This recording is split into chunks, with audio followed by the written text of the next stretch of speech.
में लोकसभा चुनाव के रण में राहुल गांधी की एंट्री हो गई है।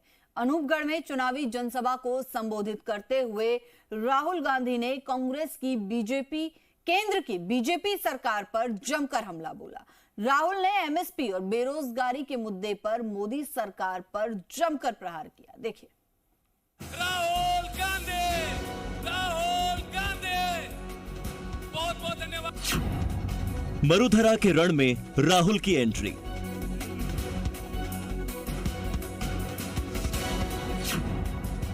केंद्र की मोदी सरकार पर साधा निशाना।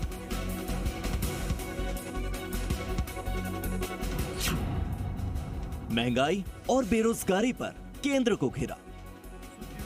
वायनाड से कांग्रेस सांसद राहुल गांधी की मरुधरा में चुनावी एंट्री हो गई है। प्रदेश के अनूपगढ़ जिले में चुनावी रैली करते हुए कांग्रेस के युवराज ने बीजेपी की केंद्र सरकार पर चुन चुनकर निशाना साधा और कहा कि बीजेपी देश में तानाशाही का राज लाना चाहती है। राहुल गांधी ने महंगाई और बेरोजगारी के मुद्दे पर केंद्र सरकार पर जमकर निशाना साधा। राहुल ने कहा कि मोदी ने 15 लाख रुपए हर व्यक्ति को देने का वादा किया था। साथ ही उन्होंने 2 करोड़ हर साल बेरोजगारों को रोजगार देने की बात भी कही थी, लेकिन 10 साल हो चुके, मोदी जी ने किया कुछ भी नहीं। वायदा किया था 2 करोड़ युवाओं को रोजगार दूंगा, 15 लाख रुपए दूंगा बैंक अकाउंट में। 15 लाख रुपए से ज्यादा आपके जेब से उठा के ले गए। राहुल गांधी ने कहा कि मोदी जी ने पूंजीपतियों के 16 लाख करोड़ रुपए माफ कर दिए, जबकि इस राशि से 24 सालों तक मनरेगा के मजदूरों का भुगतान किया जा सकता था और आज देश का युवा रोजगार मांग रहा है। महिलाएं महंगाई से राहत मांग रही हैं। किसान एमएसपी मांग रहा है, लेकिन ये तानाशाह सरकार इन सब मांगों को अनसुना कर रही है। केंद्र सरकार ने न केवल एमएसपी देने से मना किया, बल्कि मोदी सरकार ने अपने हक के लिए लड़ रहे किसानों को आतंकवादी तक करार दे दिया। नरेंद्र मोदी जी ने हिंदुस्तान के 25-30 सबसे अमीर लोगों का इतना कर्जा माफ किया जितना 24 साल मनरेगा में लगता है। अनूपगढ़ के मंच से राहुल गांधी ने जनसभा को संबोधित करते हुए कहा कि अगर इस बार केंद्र में कांग्रेस की सरकार आती है तो कांग्रेस आपको 5 गारंटी दे रही है। राहुल ने कहा कि केंद्र में कांग्रेस की सरकार बनने पर जातिगत जनगणना करवाई जाएगी। मोदी ने जिस तरह से अमीरों के कर्ज माफ किए, उसी तरह गरीबों के कर्ज माफ होंगे। गरीब महिलाओं को 1 लाख रुपए प्रति साल मिलेगा।